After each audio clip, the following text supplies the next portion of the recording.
안녕하십니까. 공인중개사 한남수TV입니다.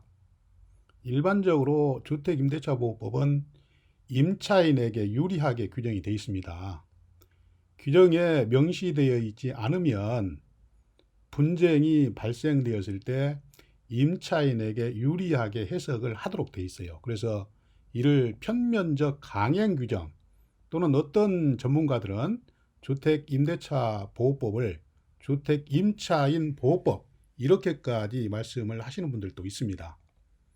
그러나 이렇게 임차인에게 유리하게 규정이 돼 있어도 임대인에게도 임차인이 의무를 위반하면 계약을 해지할 수 있는 권리가 명시가 돼 있습니다. 본 강의에서는 임대인의 임대차 계약 해지권에 대해서 소상하게 말씀을 올리겠습니다. 끝까지 시청하시고 꼭 구독, 좋아요 버튼 부탁드리겠습니다. 그러면 임대인이 주택임대차 계약을 해지할 수 있는 경우에 대해서 다음과 같은 목차로 말씀을 드리겠습니다. 첫 번째, 임대인이 즉시 계약을 해지할 수 있는 경우 4가지가 법에 명시가 되어 있어요. 거기에 대해서 상세하게 알아보고 또 임대인이 해지 통지를 했을 때 그 임대차 계약이 어느 시점에 종료가 되는지 이 종료 시점이 다음에 법적인 절차를 밟기 위해서는 상당히 중요한 의미가 있습니다.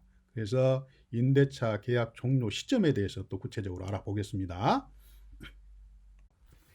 그러면 본격적으로 임대인이 주택임대차 계약을 해지할 수 있는 경우 4가지에 대해서 구체적으로 말씀을 올리겠습니다.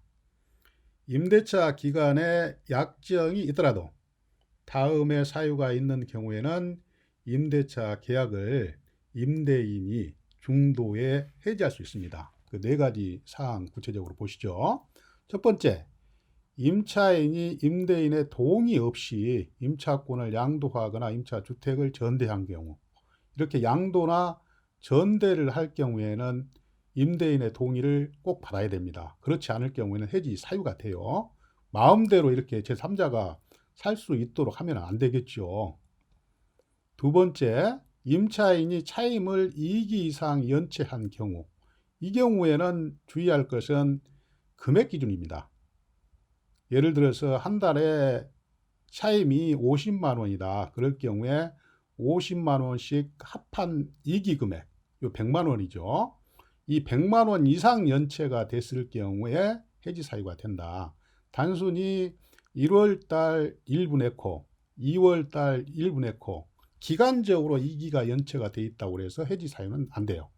금액 기준 2기 차임액이 연체됐을 때 이 경우에 해지할 수 있다. 세 번째, 임차인이 임차주택을 계약 또는 그 성질에 따라 정해진 용도로 이를 사용 수익하지 않는 경우도 당연히 해지 사유가 되겠죠.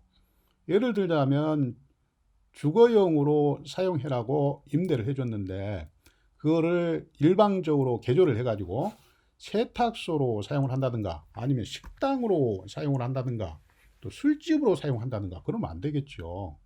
당연히 이 경우에도 임대인의 동의를 받아가지고 동의를 사전에 받아가지고 개조를 했으면은 또 합의를 했으니까 큰 문제가 되지 않겠지만 동의 없이 무작정 개조해가지고 타용도로 사용한다. 이런 경우에는 해지 사유가 됩니다. 네 번째, 그 밖에 임차인으로서의 의무를 현저하게 위반한 경우 해지 사유가 되겠죠. 여러 가지 사례들이 있을 겁니다. 그거는 잘 한번 생각해 보시기 바랍니다.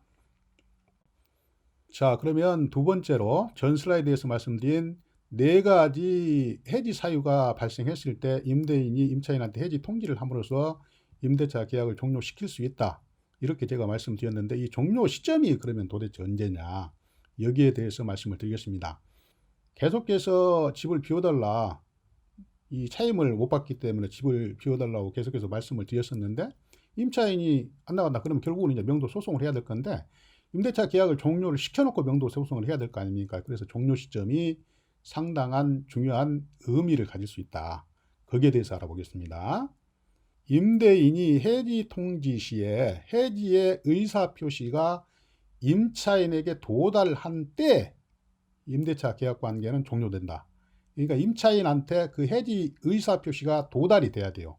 그때 임대차 계약이 종료되는 시점입니다. 해지 통지는 정확을 기하기 위해서 보통 내용증명으로 통지를 하는 게 좋습니다. 물론 본인한테 직접 전달해서 받았다는 어떤 의사표시를 받으면 그것도 족하겠지만, 그렇지 않을 경우를 대비해서 내용증명으로 이렇게 해지 통지를 하는 게 다음에 소송을 대비해서도 상당히 중요합니다. 그러나 그 해지 통지서가 상대방의 행방불명 등으로 임대인의 과실 없이 계속 반송되는 경우에는 공시송달을 할 수 있다. 이렇게 되어 있습니다.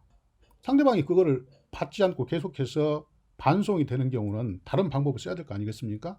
그래서 민법 제113조에서는 표의자의 과실 없이 상대방을 알지 못하거나 상대방의 소재를 알지 못하는 경우에는 민사소송법상의 규정에 의해서 공시송달을 할 수가 있습니다.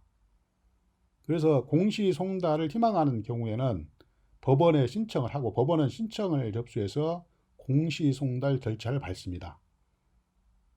이 공시송달 요청을 받으면 법원은 공고와 게시를 하게 돼요. 법원 게시판에.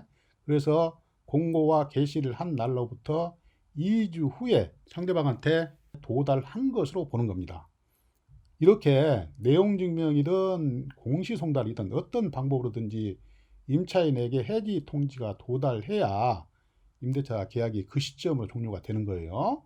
또 임대차 관계가 종료가 돼야 명도소송이나 이러한 법적 조치를 취할 수 있기 때문에 임차인에게 해지 통지서의 송달은 매우 중요합니다.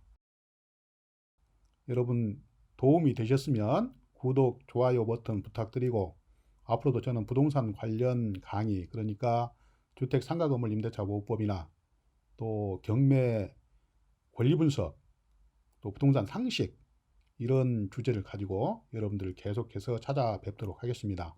아무쪼록 건강하시고 다음 강의 때 또 뵙도록 하겠습니다. 감사합니다.